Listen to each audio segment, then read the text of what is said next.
Welcome back. It's now time for the business day. Theatre operators Palace Amusement registered more losses during the January to March quarter despite the easing of COVID-19 restrictions.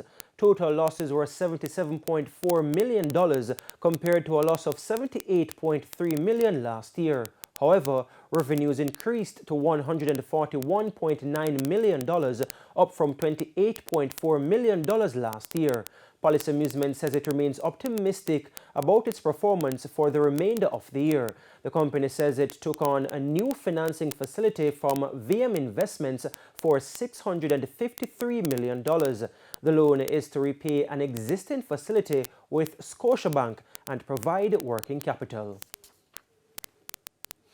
Meanwhile, First Rock Capital Holdings registered increased profit for its first quarter ended March. Profit for the 3 months was $2.15 million when compared to the same period last year. The company made $796,000.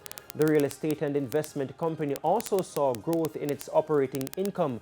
Revenue for the period grew to $3.78 million, up from $1.64 million the same period in 2021. The group expects continued improvement in its financial performance. And that's the business day. Stay tuned to News from Overseas right after this break.